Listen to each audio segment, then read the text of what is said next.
Hello guys, आज हम start करते हैं periodic table and its properties chapter का पार्ट 2।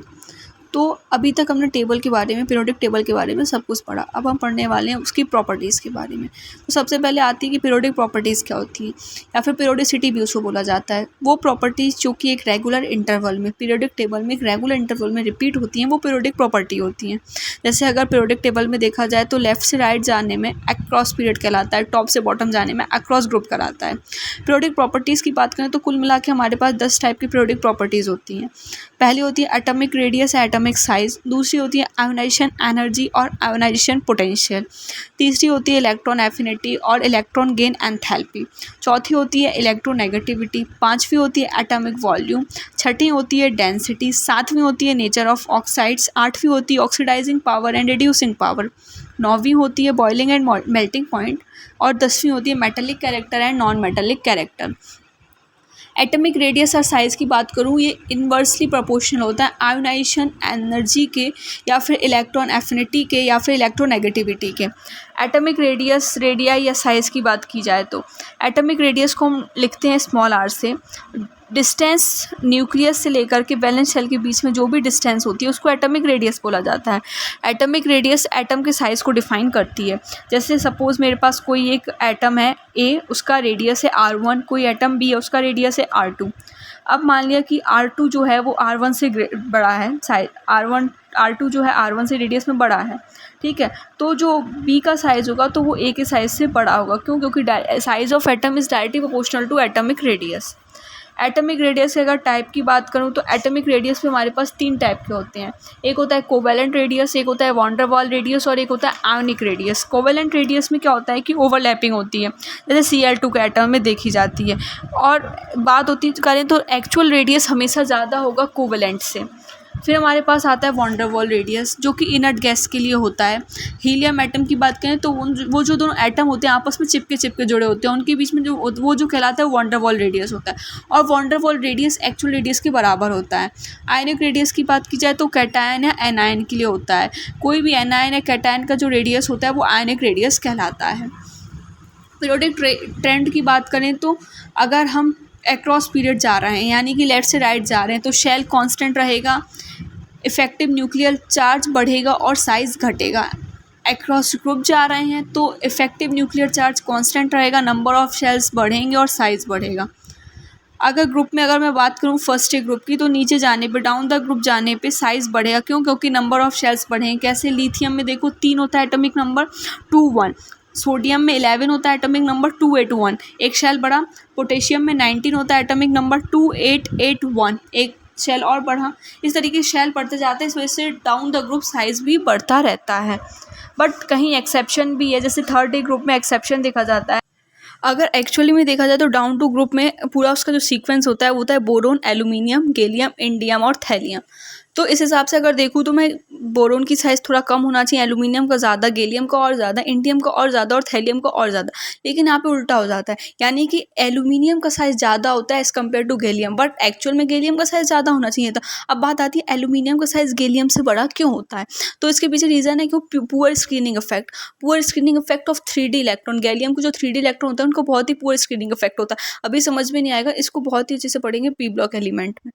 पीरियड में अगर मैं साइज़ की बात करूँ तो अक्रॉस पीरियड जो होता है साइज़ डिक्रीज करता है, कहाँ तक? अप टू हैलोजन फैमिली तक। लेकिन इनर्ट गैसेस के लिए साइज़ मैक्सिमम होता है। हर पीरियड में सबसे मैक्सिमम साइज़ इनर्ट गैसेस का ही होता है। कैसे? अगर मतलब सीक्वेंस के हिसाब से देखूँ तो क्या होना चाहिए? लिथियम का साइज़ बड़ा, बेरिलियम का उससे छोटा, बोरोन का उससे छोटा, कार्बन का उससे छोटा, फिर उससे छोटा नाइट्रोजन का उससे छोटा, ऑक्सीजन का उससे छोटा, फ्लोरीन का, और उससे छोटा नियॉन का होना चाहिए। बट एक्चुअल में नियॉन का छोटा नहीं होता, क्योंकि लिखा है कि हैलोजन फैमिली तक साइज़ डिक्रीज करता है और इनर्ट गैस के लिए मैक्सिमम रहता है। तो इस हिसाब से नियॉन का साइज़ उस पीरियड में सबसे मैक्सिमम होगा। तो इस वजह से नियॉन का साइज़ लिथियम से भी बड़ा होगा। यानी कि जो सीक्वेंस बनेगा वो किसका होगा? सबसे ज़्यादा नियॉन का, फिर लिथियम का, फिर बेरिलियम का, फिर बोरोन का, फिर कार्बन, नाइट्रोजन, ऑक्सीजन, फ्लोरीन। अब बात आती है कि हमेशा कि मतलब इनर्ट गैसेस का साइज़ क्यों मैक्सिमम होगा? इसके पीछे रीजन है क्यों? क्योंकि ऑक्टेट होगी जो इनर्ट गैसेस की, वो कंप्लीट होगी पूरी तरीके से। अब बात करते हैं डी ब्लॉक की, जिसमें 3D सीरीज़, अगर फोर्थ पेड की बात की जाए तो क्या होता है कि स्कैंडियम का साइज़ सबसे बड़ा होगा, फिर titanium, vanadium, chromium, manganese, iron, cobalt, nickel, copper, zinc ऐसे होना चाहिए, बट यहाँ पे जो सीक्वेंस होता है वो अलग होता है। सबसे ज़्यादा स्कैंडियम का, फिर टाइटेनियम का, वेंडियम का, क्रोमियम का, मैंगनीज का, और फिर आयरन का। ये यहाँ पता है ये जो साइज है ना ऐसा क्यों बड़ा होता है, ये होता है क्योंकि यहाँ पे effective nuclear charge scanning effect के मुताबिक ज़्यादा होता है। फिर उसके बाद आयरन और कोबाल्ट और निकल का साइज लगभग आपस में बराबर होता है। क्यों? क्योंकि यहाँ पे इफेक्टिव न्यूक्लियर चार्ज और स्क्रीनिंग इफेक्ट लगभग बराबर होता है। इसके बाद करें तो निकल का साइज छोटा होता है, कॉपर का उससे भी छोटा होता है, और जिंक का सबसे बड़ा साइज होता है। क्यों? क्योंकि यहाँ पे इफेक्टिव न्यूक्लियर चार्ज कम होता है और स्क्रीनिंग इफेक्ट ज़्यादा होता है। ठीक है। 4D सीरीज़ और 5D सीरीज़ की बात करें तो इनका लगभग सेम साइज़ होता है। 4D सीरीज़ के जो एलिमेंट होते हैं उनका साइज़ और 5D सीरीज़ के एलिमेंट का साइज़ लगभग बराबर होता है। क्यों? क्योंकि लैंथेनॉइड कॉन्ट्रैक्शन की वजह से, यानी कि poor screening effect, 4f electron के पुअर स्क्रीनिंग इफेक्ट की वजह से लैंथेनॉइड कॉन्ट्रैक्शन होता है। जिरकोनियम और हॉफनियम का साइज़ लगभग बराबर होता है। यहाँ पे भी लैंथेनॉइड कॉन्ट्रैक्शन का बात आता है। स्मॉलेस्ट कैटायन की अगर बात की जाए तो H+ होता है। लार्जेस्ट कैटायन Cs+ होता है। स्मॉलेस्ट एनायन F- होता है। साइज़ की बात की जाए तो कुछ एक्सेप्शंस हैं साइज़ में। H- का साइज़ F- के साइज़ से बड़ा होता है। Li+ का साइज़ Mg+2 के साइज़ से बड़ा होता है। Li+ का साइज़ Al+3 से भी बड़ा होता है। कुछ फैक्टर्स होते हैं जो एटॉमिक रेडियस या साइज़ को इफेक्ट करते हैं। साइज़ क्या होता है? Directly proportional number of shells. It is also directly proportional to screening effect and inversely proportional to effective nuclear charge. पहली बात तो करें तो size direct proportional number of shells कैसे। रेडियस का फॉर्मूला क्या होता है? 0.529 n² आंगस्ट्रॉन्ग। आर जो होगा directly proportional to n²। N क्या यहाँ पे नंबर ऑफ सेल्स और आर क्या है? Radius of orbit. जैसे क्वेश्चन की बात करूँ मैं तो लिथियम, मैग्नीशियम, बेरिलियम और सोडियम, इनमें अगर साइज का ऑर्डर देखा जाए तो जैसे लिथियम में लिथियम का एटॉमिक नंबर 3 है। अगर इसका हम शेल वाइज लिखें तो 2 और 1 आएगा, 2 शेल। बेरिलियम का 4 है, 2 और 2, इसमें भी 2 शेल। सोडियम का देखा जाए तो 11 एटॉमिक नंबर होता है, 2 8 1, 3 शेल हो गई। मैग्नीशियम का देखा जाए तो 12 एटॉमिक नंबर होता है, यानी कि 2 8 2, 3 शेल हो गई। तो हिसाब से सबसे ज़्यादा सेल किस में? सोडियम में, फिर मैग्नीशियम में, फिर लिथियम में, फिर बेरिलियम में। इसका साइज़ का ऑर्डर हो जाएगा। चार्ज की अगर नेचर की बात करें, कोई एटम ले लिया, जैसे एक्स ले लिया। एक्स से अगर एक इलेक्ट्रॉन निकाल दे तो उस पर कैसा आएगा? पॉजिटिव चार्ज आएगा। नंबर ऑफ इलेक्ट्रॉन घटेगा, मतलब स्क्रीनिंग इफेक्ट भी घटेगा। क्यों? क्योंकि एक इलेक्ट्रॉन तो निकाल दे तो नंबर ऑफ इलेक्ट्रॉन ऑब्वियस सी बात है घटेगा। इस वजह से स्क्रीनिंग इफेक्ट भी करेगा। इस वजह से वो क्या होगा? पॉजिटिव कैटायन कहलाएगा। और अगर एक किसी भी एटम को एक इलेक्ट्रॉन दे दिया, जैसे एक्स मैंने कोई एटम लिया उसको एक इलेक्ट्रॉन दिया, तो उस पर क्या आएगा? नंबर ऑफ इलेक्ट्रॉन बढ़ेगा, यानी कि X- बन जाएगा, नेगेटिव आएगा, एनायन बन जाएगा। ठीक है। एक इलेक्ट्रॉन बढ़ेगा यानी कि स्क्रीनिंग इफेक्ट भी बढ़ेगा उसका। ठीक है।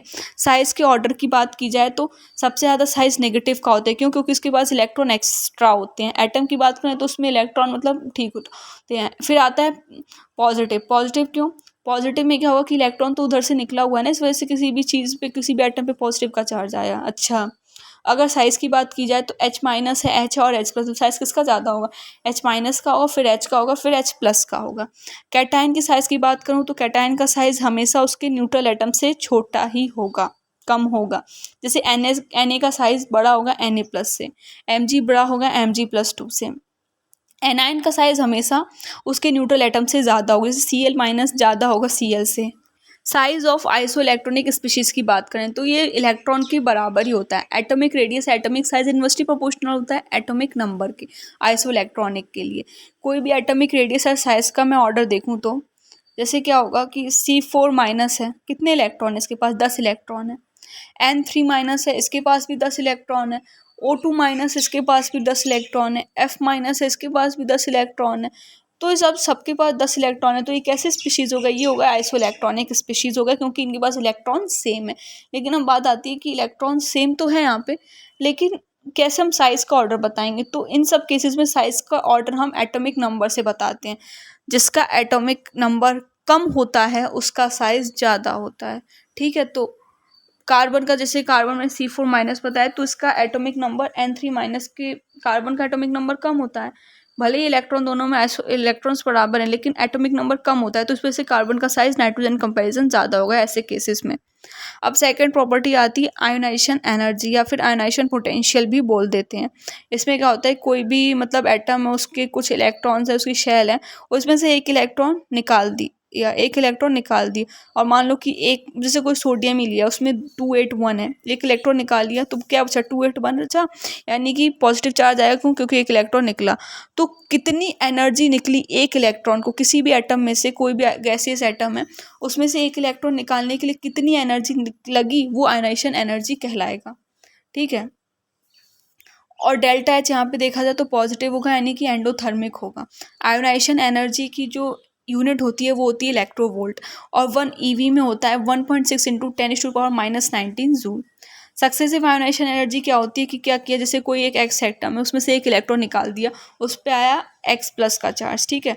फिर अगेन उसमें मतलब एक और इलेक्ट्रॉन निकाल दिया, यानी कि इधर जो आयोनाइजेशन एनर्जी होगी वो आयोनाइजेशन एनर्जी 2 होगी, और पहले में आयोनाइजेशन एनर्जी 1 होगी। यहाँ पे आयोनाइजेशन एनर्जी 2 और एक इलेक्ट्रॉन निकाला, X+1 था, अब यहाँ पे X+2 आ जाएगा। इधर से फिर एक इलेक्ट्रॉन निकाला, और यहाँ पे हो गई आयोनाइजेशन एनर्जी 3। फिर क्या बचा, X+3। ये थर्ड आयोनाइजेशन एनर्जी से मिला हमें क्या, X+3।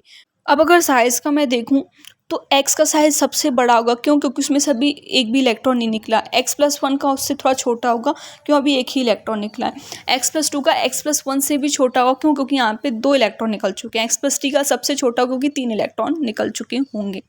तो इस वजह से साइज़ जो होगा इन्वर्सली प्रोपोर्शनल होगा आयनाइजेशन एनर्जी के। और आयनाइजेशन एनर्जी की बात की जाए तो पहली वाली कम होगी, दूसरी वाली आयनाइजेशन एनर्जी और ज़्यादा होगी। क्योंकि पहले इलेक्ट्रॉन को निकालना आसान है, बट दूसरे में और मेहनत लगेगी, तीसरे में उससे भी ज़्यादा लगेगी, और ये सारे एंडोथर्मिक होंगे। आयनाइजेशन एनर्जी को इफेक्ट करने वाले फैक्टर्स क्या होंगे? आयनाइजेशन एनर्जी डायरेक्टली प्रोपोर्शनल होगा इफेक्टिव न्यूक्लियर चार्ज के, इन्वर्सली प्रोपोर्शनल होगा नंबर ऑफ शेल्स के, और इन्वर्सली प्रोपोर्शनल होगा साइज के, और इन्वर्सली प्रोपोर्शनल होगा स्क्रीनिंग इफेक्ट के। सब शेल की स्टेबिलिटी की बात करूँ तो आयनाइजेशन एनर्जी डायरेक्टली प्रोपोर्शनल होगा स्टेबिलिटी ऑफ सब शेल के। स्टेबिलिटी ऑफ सब शेल कैसे निकालेंगे? सबसे ज़्यादा फुल फिल्ड, फिर हाफ फिल्ड, फिर पार्शियली फिल्ड। ठीक है। अब आयनाइजेशन एनर्जी में पीरियोडिक ट्रेंड क्या होता है? तो अगर हम लेफ्ट से राइट जाएंगे अक्रॉस पीरियड तो इफेक्टिव न्यूक्लियर चार्ज बढ़ेगा, साइज घटेगा, आयनाइजेशन एनर्जी भी बढ़ेगी। नीचे आने में साइज बढ़ेगा, आयनाइजेशन एनर्जी घटेगी। पीरियड में कैसे देखा जाएगा? सेकंड पीरियड है, मान लो लिथियम है 1s2 2s1, बेरिलियम है 2s2, फिर बोरोन है 2p1, फिर कार्बन है 2p2, नाइट्रोजन है 2p3, ऑक्सीजन है 2p4, फ्लोरीन है 2p5, नियॉन है 2p6। तो देखना एस के पास मैक्सिमम कितने इलेक्ट्रॉन हो सकते हैं? 2, पी के पास 6, डी के पास 10 और एफ के पास 14। बट यहाँ पे भी मैंने जितने भी देखे सेकंड पीरियड में, इसमें अभी पी से ज़्यादा कोई डी एफ तो आया ही नहीं यहाँ पे। ठीक है। अब लिथियम में देखो 2s1 है, तो ये इसमें तो क्या सारे इलेक्ट्रॉन्स हैं ही नहीं। बेरिलियम में देखो S2 है, यानी कि फुल फिल्ड है बेरिलियम। फिर नाइट्रोजन में एक बार देखो तो 2p3 है, यानी कि हाफ फिल्ड है, क्योंकि पूरे तो 6 हो जाएंगे पी में, बट यहाँ पे आधे 6 का आधा 3, तो 2p3 है, यानी कि ये हाफ फिल्ड है। नियॉन की बात करें तो नियॉन में 2p6 और पी में मैक्सिमम 6 ही होते हैं, तो ये फुल फिल्ड है। तो आयनाइजेशन एनर्जी का जो ऑर्डर होगा यहाँ पे कैसे देखा जाएगा कि लिथियम होगा, बोरोन होगा, फिर बेरिलियम होगा, फिर कार्बन होगा, फिर ऑक्सीजन, फिर नाइट्रोजन, फिर फ्लोरीन, फिर नियॉन। नियॉन क्या होगा? फुल फिल्ड होगा, इस वजह से फुल फिल्ड का साथ सबसे बड़ा होता है। ट्रिक है याद करने की, लिब्बे कौन फनी। थर्ड पीरियड में अगर देखूं तो सोडियम है 3s1, मैग्नीशियम है 3s2, एल्यूमिनियम है 3p1, Si है सिलिकॉन 3p2, फॉस्फोरस है 3p3, सल्फर है 3p4, क्लोरीन है 3p5, आर्गन है 3p6। आयनाइजेशन एनर्जी का ऑर्डर क्या होगा? तो सोडियम थोड़ा कम होगा, फिर एल्यूमिनियम का साइज आएगा, फिर उससे ज़्यादा मैग्नीशियम होगा, उससे ज़्यादा सिलिकॉन होगा, उससे ज़्यादा सल्फर होगा, उससे ज़्यादा फॉस्फोरस होगा, उससे ज़्यादा क्लोरीन होगा, उससे ज़्यादा आर्गन होगा। क्या किया? मैग्नीशियम अपने आप को एल्यूमिनियम से आगे ले आएगा, फॉस्फोरस अपने आप को सल्फर से आगे ले आएगा। ठीक है, ये ट्रिक हो गई। अब देखते हैं ionisation energy in group. Down the group ionisation energy decrease होगी। क्यों? क्योंकि साइज़ बढ़ेगा, लेकिन कुछ एक्सेप्शन होंगे, जैसे कि थर्ड डे ग्रुप में। थर्ड डे ग्रुप में क्या होता है कि एल्यूमिनियम का साइज़ ज़्यादा होता है गैलियम के कंपैरिजन, तो और ionisation energy inversely proportional to होगी साइज़ की। इस वजह से यहाँ पे जो आयनाइजेशन एनर्जी होगी वो गैलियम की ज़्यादा होगी, या फिर लगभग एल्यूमिनियम के बराबर होगी। ठीक है। अब इलेक्ट्रॉन एफिनिटी की बात करें, जो कि थर्ड प्रॉपर्टी है, या फिर इलेक्ट्रॉन गेन एंथैल्पी भी उसे बोलते हैं, डेल्टा HEG से उसे लिखा जाता है। एनर्जी रिलीज होती है जब एक इलेक्ट्रॉन किसी भी वैलेंस शेल में ऐड किया जाएगा, किसी भी गैसेज एटम के, आइसोलेटेड गैसेज एटम के, उसको बोला जाएगा इलेक्ट्रॉन एफिनिटी। ठीक है। जैसे कोई एक्स एटम है, उसमें एक इलेक्ट्रॉन मिलाया गया, उसमें एक इलेक्ट्रॉन उसके वैलेंस शेल में ऐड किया गया, तो साइन आएगा उसके पास -1, और साथ में एक मतलब बोले तो इलेक्ट्रॉन साथ में थोड़ी एनर्जी निकलेगी, यानी कि डेल्टा एच माइनस नेगेटिव वाले का एक्सोथर्मिक प्रोसेस होगी, और जो एनर्जी निकलेगी उसकी यूनिट होगी इलेक्ट्रोवोल्ट। सक्सेसिव इलेक्ट्रॉन एफिनिटी क्या होगा कि अट्रैक्शन का फोर्स होगा, इस वजह से एनर्जी रिलीज होगी, और रिपल्जन का फोर्स होता है तो एनर्जी एब्जॉर्ब होती है। एक एटम है उसमें एक इलेक्ट्रॉन मिलेगा तो फोर्स ऑफ अट्रैक्शन होगा, यानी एनर्जी रिलीज होगी, ठीक है। तो फर्स्ट इलेक्ट्रॉन एफिनिटी जो भी एनर्जी निकलेगी वो फर्स्ट इलेक्ट्रॉन एफिनिटी होगी, यानी कि एक्सोथर्मिक, वो एक्सोथर्मिक होगी। दूसरे में क्या होगा कि आपस में अभी क्या हुआ, अट्रैक्शन लगा, दूसरे में एनर्जी एब्जॉर्ब होगी, यहाँ पे एनर्जी रिलीज हुई थी बट एब्जॉर्ब होगी, क्यों? क्योंकि यहाँ पे रिपल्शन हो जाएगा। कैसे रिपल्शन हो जाएगा? एक्स पे भी माइनस का साइन होगा और इलेक्ट्रॉन वो भी माइनस साइन होगा, इस वजह से यहाँ पे x-2 बनेगा और साथ में एनर्जी फिर से एक निकलेगी, वो E2 होगी। यहाँ पे डेल्टा एच क्या होगा, पॉजिटिव हो जाएगा और एंडोथर्मिक हो जाएगा, क्यों? क्योंकि यहाँ पे रिपल्सिव फोर्स लगेगा, एनर्जी एब्जॉर्ब होगी तो एंडोथर्मिक होगा। ऐसे तीसरे केसेस में क्या होगा कि यहाँ पे भी तीसरे वाले में भी रिपल्सन होगा और एंडोथर्मिक होगा। तो पहला इलेक्ट्रॉन एफिनिटी एक्सोथर्मिक होगा, उसके बाद सारे एंडोथर्मिक होंगे। ऑर्डर देखा जाए तो ऑर्डर मतलब जो ऑर्डर देखा जाए एनर्जी रिलीज होने का, तो तीसरी एनर्जी सबसे ज़्यादा होगी, फिर दूसरी, फिर पहली। दूसरी और तीसरी तो पॉजिटिव होगी और पहली नेगेटिव होगी, क्यों? क्योंकि वो एक्सोथर्मिक होगी। अगर हम पहली एनर्जी और दूसरी एनर्जी को ऐड करें तो पॉजिटिव आएगा, एंडोथर्मिक वैल्यू आएगी, ठीक है। अब आते हैं इलेक्ट्रॉन एफिनिटी को अफेक्ट करने वाले फैक्टर्स के बारे में देखें। इलेक्ट्रॉन एफिनिटी डायरेक्टली प्रोपोर्शनल होता है इफेक्टिव न्यूक्लियर चार्ज के, और इन्वर्सली प्रोपोर्शनल होता है साइज के, और अगेन दैट साइज भी मतलब डायरेक्टली प्रोपोर्शनल होता है स्क्रीनिंग इफेक्ट, यानी कि इन्वर्सली प्रोपोर्शनल होगा इलेक्ट्रॉन एफिनिटी के। स्टेबिलिटी ऑफ सब शेल की बात करें, जितना ज़्यादा स्टेबल शेल उतनी ही टेंडेंसी नहीं होगी कि वो इलेक्ट्रॉन एक्सेप्ट करे, लगभग 0 इलेक्ट्रॉन एफिनिटी होगी। इनर्ट गैस की बात करूँ तो NH2 NP6 सबसे ज़्यादा स्टेबल होगा, सबसे ज़्यादा पॉजिटिव इलेक्ट्रॉन एफिनिटी होगी, क्योंकि इलेक्ट्रॉन रेपल करेगा, ठीक है। इलेक्ट्रॉन एफिनिटी पीरियड में कैसे देखी जाएगी? सेकंड पीरियड ही मान लो ले लिया एग्जाम्पल में, लिथियम है, बेरिलियम है, बोरोन है, carbon, nitrogen, oxygen, fluorine, neon. अभी मैं अगर ऑर्डर ऑफ इलेक्ट्रॉन एफिनिटी की देखूँ तो लिथियम पे थोड़ा कम, फिर बोरोन, फिर कार्बन, फिर ऑक्सीजन, फिर फ्लोरीन। लिपकॉफ इसका ट्रिक हो जाएगा याद करने का। तो और फिर एक नियोन, नाइट्रोजन और बेरिलियम में देखा जाए तो बेरिलियम का ज़्यादा, क्यों? क्योंकि फुलफिल होगा, इस वजह से साइज़ ज़्यादा होगा, इस वजह से इन्वर्सली प्रोपोर्शनल, वो हाफ फिल्ड होगा, सॉरी हाफ फिल्ड होगा, इस वजह से साइज़ ज़्यादा होगा, इस वजह से ये इलेक्ट्रॉन एफिनिटी के इन्वर्सली प्रोपोर्शनल होगा, तो इस वजह से BE का ज़्यादा, फिर नाइट्रोजन, फिर नियॉन, ठीक है। ओवरऑल ऑर्डर की बात की जाए तो सबसे कम नियॉन का, फिर नाइट्रोजन का, फिर बेरिलियम का, फिर लिथियम का, फिर बोरोन का, फिर कार्बन का, फिर ऑक्सीजन का, फिर फ्लोरीन का। ग्रुप में इलेक्ट्रॉन एफिनिटी कैसे देखा जाएगा? डाउन द ग्रुप जाने में इलेक्ट्रॉन एफिनिटी डिक्रीज करेगी, क्यों? क्योंकि साइज बढ़ेगा, लेकिन कुछ एक्सेप्शंस यहाँ पे भी पाए जाते हैं, जैसे कि थर्ड ग्रुप में एल्यूमिनियम का साइज गैलियम से बड़ा होता है, ठीक है, बट इलेक्ट्रॉन एफिनिटी गैलियम की ज़्यादा होगी एल्यूमिनियम से, क्यों? क्योंकि इलेक्ट्रॉन एफिनिटी इन्वर्सली प्रोपोर्शनल होगा साइज़ के। सिक्स्थ ग्रुप में क्या होगा कि नॉर्मल जो अगर हम देखें उसका साइज़ का ऑर्डर नीचे जाने पे बढ़ेगा, जैसे ऑक्सीजन उससे ज़्यादा सल्फर का, उससे ज़्यादा सेलेनियम का, उससे ज़्यादा टेलुरियम का, उससे ज़्यादा पोलोनियम का। बट यहाँ पे इलेक्ट्रॉन एफिनिटी में क्या होगा कि O जो होगा पोलोनियम के आगे आ जाएगा, मतलब जो एफिनिटी का ऑर्डर होगा वो सल्फर का सबसे ज़्यादा, फिर सेलेनियम का, फिर टेलुरियम का, फिर पोलोनियम का, ठीक है। ऑक्सीजन का इलेक्ट्रॉन एफिनिटी मिनिमम होगा इस ग्रुप में, क्यों? क्योंकि इलेक्ट्रॉन के बीच में इंटर इलेक्ट्रॉनिक रिपल्सन होगा, क्यों? क्योंकि बहुत ही छोटा साइज़ होगा ऑक्सीजन का, इस वजह से आपस में इंटर इलेक्ट्रॉनिक रिपल्सन होने लगेगा। सेवेंथ ग्रुप में क्या होगा कि इलेक्ट्रॉन एफिनिटी का ऑर्डर, जैसे नॉर्मल साइज़ का ऑर्डर क्या होगा, फ्लोरीन का कम, क्लोरीन का उससे ज़्यादा, फिर ब्रोमीन का उससे ज़्यादा, आयोडीन का उससे ज़्यादा। बट इलेक्ट्रॉन एफिनिटी भी क्या होगा, क्लोरीन के इधर आ जाएगा, मतलब क्लोरीन का सबसे ज़्यादा एफिनिटी होगा, फिर फ्लोरीन का, फिर ब्रोमीन का, फिर आयोडीन का। फ्लोरीन का लेस देन होगा, क्यों? क्योंकि यहाँ पे भी इंटर इलेक्ट्रॉनिक रिपल्शन होगा स्मॉल साइज़ की वजह से।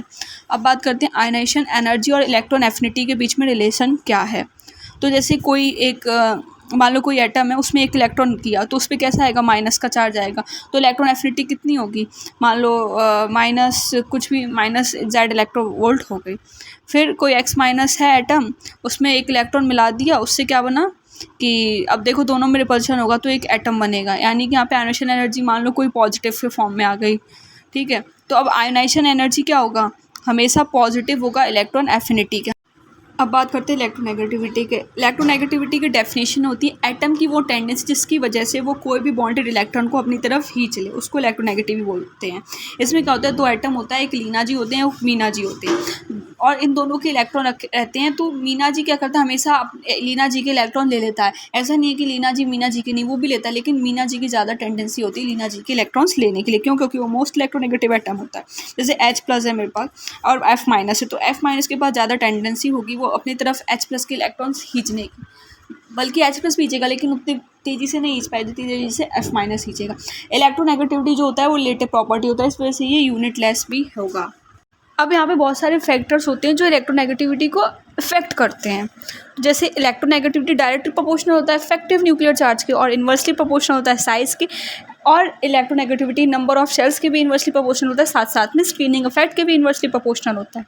अच्छा, ये एक पॉइंट है अच्छी मतलब समझने के लिए। एक आता है चार्ज का नेचर क्या होगा, नेचर ऑफ चार्ज। तो साइज़ की अगर बात करूँ तो सबसे ज़्यादा बड़ा क्या होता है, मतलब न्यूट्रल, फिर पॉजिटिव, 1 पॉजिटिव, फिर उससे थोड़ा छोटा होगा 2 पॉजिटिव, इस तरीके से होता है। अगर और इलेक्ट्रोनेगेटिविटी इन्वर्सली प्रोपोर्शनल होता है चार्ज के, तो सबसे छोटा क्या होगा ए, उससे बड़ा थोड़ा क्या होगा ए सिंगल पॉजिटिव, उससे और बड़ा क्या होगा ए डबल पॉजिटिव। अच्छा, परसेंटेज एस कैरेक्टर क्या होगा, इलेक्ट्रोनेगेटिविटी डायरेक्टली प्रोपोर्शनल होता है परसेंटेज एस कैरेक्टर के। अब कैसे, अब एस परसेंटेज एस कैरेक्टर क्या है, जैसे SP हो गया, SP में क्या है 50% एस है, ठीक है। SP2 में 33.33% एक्स का कैरेक्टर है, SP3 में 25% एक्स का कैरेक्टर है, ठीक है। क्यों? अब देखो कैसे निकाला मैंने, 2 P हैं, मान लो SP2 की बात करूँ तो 2 P हैं और 1 S है। अगर इसका परसेंटेज निकालो तो तुम खुद ही अपने हिसाब से जोड़ो तो 33% के आसपास जाता है। और SP3 में क्या होगा, 4 लेटर 4 चीज़ हो गया ना, 3 P हो गया और 1 S हो गया, 25% हुआ कैरेक्टर।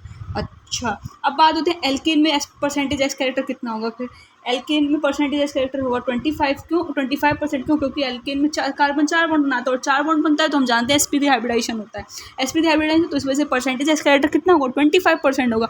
एल्कीन में क्या होगा, एक डबल बॉन्ड होता है, 2 सिंगल बॉन्ड होते हैं, यानी कि हाइब्रिडाइजेशन होता है sp2, ठीक है। sp2 2 सिग्मा बॉन्ड और 1 पाई बॉन्ड, ठीक है। तो परसेंटेज एक्स कैरेक्टर कितना हो गया एल्कीन का 33.33%। एल्काइन में बात करें तो एक सिग्मा बॉन्ड होता है और एक ट्रिपल बॉन्ड होता है, यानी कि परसेंटेज एस कैरेक्टर कितना हो गया 50% हो गया। क्यों? क्योंकि यहाँ पे इसका हाइब्रिडाइजेशन होता है सिर्फ sp, इस वजह से 50% परसेंटेज एक्स कैरेक्टर हो गया एल्काइन का।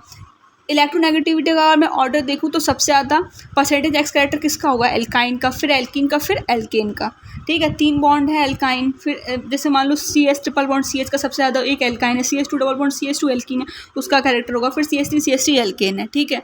अब बात करते हैं पीरियोडिक ट्रेंड की बात करें तो अगर हम लेफ्ट से राइट जाते हैं तो साइज़ घटता है, इफेक्टिव न्यूक्लियर चार्ज बढ़ता है और इलेक्ट्रोनेगेटिविटी भी बढ़ती है, और नीचे आए डाउन टू ग्रुप आए तो साइज़ बढ़ेगा, इलेक्ट्रोनेगेटिविटी घटेगी, ठीक है। ये भी हो गया। इलेक्ट्रोनेगेटिविटी का ऑर्डर क्या होगा, सबसे ज़्यादा फ्लोरीन, ऑक्सीजन, फिर नाइट्रोजन और फिर क्लोरीन। फ़ोन कर लीजिए, हमने याद किया था, फ़ोन कर लीजिए, बहुत इमरजेंसी है, इस टाइप से, ठीक है। और इलेक्ट्रोनेगेटिविटी सेम किसकी होती है, नाइट्रोजन और क्लोरीन की लगभग बराबर होती है इलेक्ट्रोनेगेटिविटी, ठीक है। इलेक्ट्रोनेगेटिविटी का कैलकुलेशन कैसे करेंगे, तो मोलिक्यूलर स्केल। इलेक्ट्रोनेगेटिविटी का फॉर्मूला होता है ionisation energy plus electron affinity upon 2। Electronegativity ionisation energy और इलेक्ट्रॉन एफिनिटी का एवरेज वैल्यू होता है। ये मोलिक्यूलर स्केल से हो गया। पॉलिंग स्केल से कैसे करेंगे, जैसे 2 एटम है A और B, ठीक है।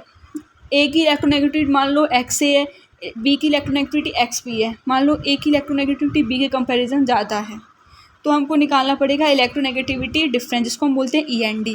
जिसकी ज़्यादा उसमें से छोटे वाले को माइनस, यानी कि हमने ए की इलेक्ट्रोनेगेटिविटी ज़्यादा ली थी तो XA माइनस XB, तो इसकी वैल्यू लगभग आती है 0.208 अंडर रूट डेल्टा। अब डेल्टा क्या होता है, 2 एटम के बीच की जो पोलैरिटी होती है वो डेल्टा होती है, तो डेल्टा एक्स कितना हो गया XA माइनस XB, यानी कि डेल्टा एक्स कितना आ गया 0.208 अंडर रूट डेल्टा। अब बात करते हैं पांचवी हमारी प्रॉपर्टी आती है atomic volume. Atomic volume directly proportional होता है साइज़ के। अच्छा, कैसे, अगर हम लेफ्ट से राइट जाएंगे तो इफेक्टिव न्यूक्लियर चार्ज बढ़ता है, साइज़ घटता है तो एटॉमिक वॉल्यूम भी घटेगा। नीचे जाने में साइज़ बढ़ेगा तो एटॉमिक वॉल्यूम भी बढ़ेगा। क्यों? क्योंकि atomic volume directly proportional to size, ठीक है, ये भी सही बात है। अब इसके बाद हम छठी प्रॉपर्टी देते हैं जो कि डेंसिटी आती है। डेंसिटी क्या होता है, मास अपॉन वॉल्यूम।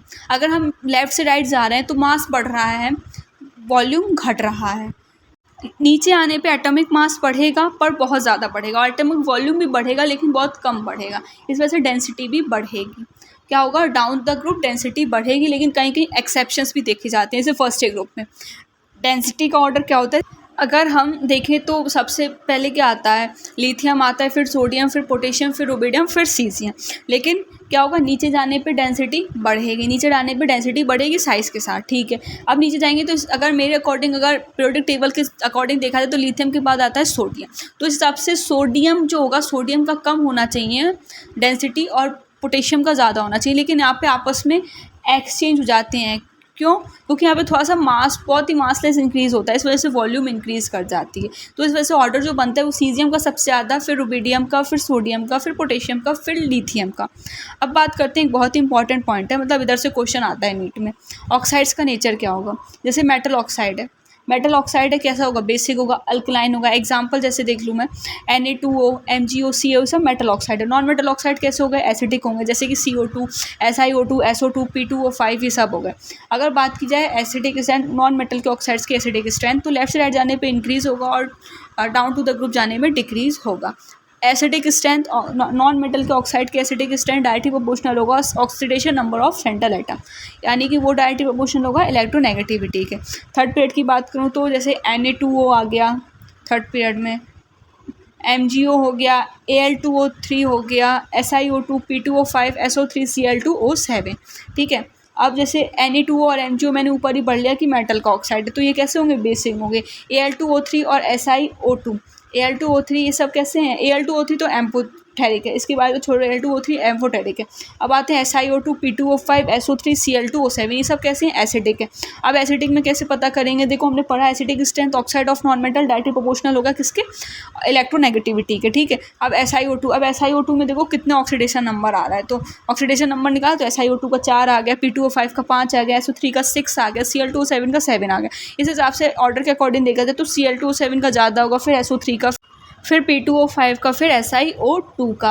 अब जैसे फर्स्ट ग्रुप की मैं बात करूँ तो नीचे जाने पे एसिडिक स्ट्रेंथ घटता है और बेसिक स्ट्रेंथ बढ़ेगा। सेकंड ग्रुप में भी सेम होगा, नीचे जाने पे बेसिक स्ट्रेंथ बढ़ेगा, एसिडिक स्ट्रेंथ घटेगा। अब एक आठवां जो प्रॉपर्टी आता है वो भी बहुत इंपॉर्टेंट क्वेश्चन पूछा गया, यहाँ से बाकायदा 3 बार क्वेश्चन सेम टॉपिक से पूछा गया। तो नेचर ऑफ हाइड्राइड, जैसे हम लेफ्ट से राइट जाते हैं तो एसिडिक स्ट्रेंथ हाइड्राइड का बढ़ता है और नीचे आने पे भी बढ़ता है। सेकंड पीरियड की जैसे मैं बात करूं तो लिथियम का हाइड्राइड, बेरिलियम का हाइड्राइड, बोरोन का हाइड्राइड, कार्बन का हाइड्राइड, एल्केन हो गया, नाइट्रोजन का हाइड्राइड, वाटर हो गया, फिर HF हो गया, ठीक है। तो यहाँ पे जैसे हम इधर जाएंगे, लेफ्ट से राइट जाएंगे तो बढ़ेगा, यानी कि HF का सबसे ज़्यादा, फिर H2O का, फिर NH3 का, फिर CH4 का, फिर BH3 का, फिर BH2 का, फिर LiH का। और तो अब जो CH4, NH3, H2O, HF का ऑर्डर लगातार मतलब 3 बार पूछा गया एसिडिक स्ट्रेंथ का ऑर्डर, ऑप्शन में से दे दी जाएगा NH3, H2, HF, CH4, इसका एसिडिक स्ट्रेंथ के अकॉर्डिंग अरेंज करो। तो सबसे ज़्यादा HF का, फिर H2O का, फिर NH3 का, फिर CH4 का। जैसे थर्ड पीरियड होता है, थर्ड पीरियड में सबसे ज़्यादा HCl का होगा, फिर H2S का होगा, फिर PH3 का, फिर SiH4 का। फिफ्थ ग्रुप में क्या होगा, नीचे जाने पे एसिडिक स्ट्रेंथ बढ़ेगा, बेसिक स्ट्रेंथ घटेगा। सिक्स्थ ग्रुप में सेम होगा, एसिडिक स्ट्रेंथ बढ़ेगा, बेसिक स्ट्रेंथ घटेगा। सेवंथ ग्रुप में भी एसिडिक स्ट्रेंथ बढ़ेगा नीचे जाने पे और बेसिक स्ट्रेंथ घटेगा। अब बात करते हैं ऑक्सीडाइजिंग एजेंट की और रिड्यूसिंग एजेंट की। तो देखो यहाँ पे इतना ब्रीफ में नहीं पढ़ने, यहाँ पे हम ऊपर से पढ़ लेंगे, कोई ज़्यादा खतरनाक लेवल में नहीं पढ़ने वाले। इसके लिए ऊपर से अलग से एक चैप्टर बनाए तो उधर अच्छे से पढ़ेंगे, बट यहाँ पे आइडिया देख सकते हैं। तो सबसे पहले ऑक्सीडाइजिंग एजेंट या रिड्यूसिंग एजेंट की बात करें तो इससे पहले पता कर लें कि LIC एजेंट के बारे में सबने सुना होगा। LIC एजेंट अब क्या होते हैं, LIC एजेंट वो एजेंट होते हैं जो कभी खुद के लिए पॉलिसी नहीं करते, वो दूसरे की पॉलिसी कराते हैं। तो यहाँ पे भी ये काम इनका खुद ही का है ऑक्सीडाइजिंग एजेंट का। ये क्या करेंगे, दूसरों को ऑक्सीडाइज करा देंगे और खुद का रिडक्शन करा लेंगे। क्यों? क्योंकि ऑक्सीडाइजिंग एजेंट क्या होंगे, इलेक्ट्रॉन एक्सेप्टर होंगे। जैसे जैसे नॉन मेटल्स में देखा जाता है, ऑक्सीडाइजिंग पावर की बात करें डायरेक्टली प्रोपोर्शनल इलेक्ट्रोनेगेटिविटी के, और इलेक्ट्रोनेगेटिविटी तो हम जानते हैं इनवर्सली प्रोपोर्शनल होता है साइज़ के। अच्छा, तो ऑर्डर ऑफ ऑक्सीडाइजिंग पावर का ऑर्डर क्या होगा, तो हम ये भी जानते हैं इलेक्ट्रोनेगेटिविटी का ऑर्डर क्या याद किया था, फ़ोन कर लीजिए, इमरजेंसी है। तो यहाँ पे सिंपल सी बात है, F2 का ज़्यादा होगा, Cl2 का ज़्यादा, Br2 का ज़्यादा, I2 का ज़्यादा। अभी देखो हेलोजन के बारे में क्यों यहाँ पे पढ़ा, क्योंकि हेलोजन बहुत ही अच्छे ऑक्सीडाइजिंग एजेंट होते हैं। अब बात करते हैं हम रिड्यूसिंग एजेंट की। रिड्यूसिंग एजेंट क्या होते हैं, वो खुद का रिडक्शन नहीं कराते, दूसरे का रिडक्शन कराते हैं और खुद का ऑक्सीडेशन कराते हैं। और जो रिड्यूसिंग एजेंट्स होते हैं वो इलेक्ट्रॉन डोनर होते हैं, जैसे कि metals. Reducing power directly proportional होती है साइज़ के और इनवर्सली प्रोपोर्शनल होती है इलेक्ट्रोनेगेटिविटी के। रिड्यूसिंग पावर का ऑर्डर क्या होगा, सबसे ज़्यादा सीजियम का, फिर रुबिडियम का, फिर पोटेशियम का, फिर सोडियम का, फिर लिथियम का। अच्छा, अब 10वीं प्रॉपर्टी आती है बॉइलिंग पॉइंट और मेल्टिंग पॉइंट। बॉइलिंग पॉइंट और मेल्टिंग पॉइंट एक दूसरे के डायरेक्टली प्रोपोर्शनल होते हैं। बॉइलिंग पॉइंट डायरेक्टली प्रोपोर्शनल होता है फोर्स ऑफ अट्रैक्शन के, और फोर्स ऑफ अट्रैक्शन कहाँ पे, मॉलिक्यूल्स के बीच में, और force of attraction directly proportional होता है मॉलिक्यूलर वेट के, और मॉलिक्यूलर डायरेक्टली प्रोपोर्शनल होता है एटॉमिक वेट के। तो बॉइलिंग पॉइंट डायरेक्टली प्रोपोर्शनल होगा किसके, हाइड्रोजन बॉन्डिंग के। अब जैसे 6th ग्रुप की बात करूँ तो इसमें H2O है, H2S है, H2SC है और H2TE है। तो नीचे अगर हम जाएँ तो क्या होना चाहिए कि मतलब बढ़ना चाहिए, नीचे जाने में बढ़ना चाहिए, ऑब्वियस सी बात है बढ़ना चाहिए। क्यों, क्योंकि मॉलिक्यूलर वेट भी तो बढ़ता जाएगा नीचे जाने पे। हाँ, बढ़ना चाहिए, लेकिन क्या होता है H2 में हाइड्रोजन बॉन्डिंग प्रेजेंट होती है, इस वजह से वो H2O जो होता है H2TE के नीचे आ जाता है। इस वजह से बॉइलिंग पॉइंट का ऑर्डर बनता है सबसे ज़्यादा H2O का, फिर H2TE का, फिर H2SC का, फिर H2S का, सॉरी।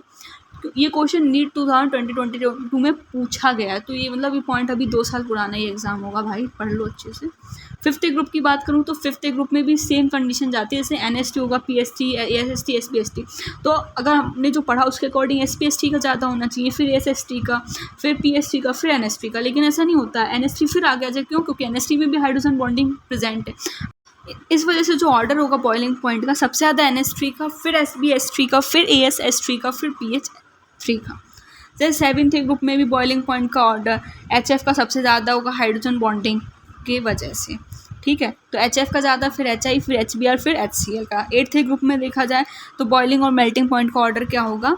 अब यहाँ पे जैसे क्या हुआ ना, RN का सबसे ज़्यादा, फिर XC का, फिर KR, AR। यहाँ पे हाइड्रोजन बॉन्डिंग क्यों नहीं, क्योंकि हाइड्रोजन बॉन्डिंग H सिर्फ बॉन्ड बनाता है फोन के साथ, यानी कि फ्लोरीन के साथ, ऑक्सीजन के साथ और नाइट्रोजन के साथ, ठीक है। अब 11th पॉइंट आता है, टोटल हमको 12 प्रॉपर्टीज़ पढ़नी थी, इसमें हमने 10 कंप्लीट कर लिया। अब 11वीं हम पढ़ेंगे, जो कि छोटी सी है, metallic and non metallic characters, ठीक है।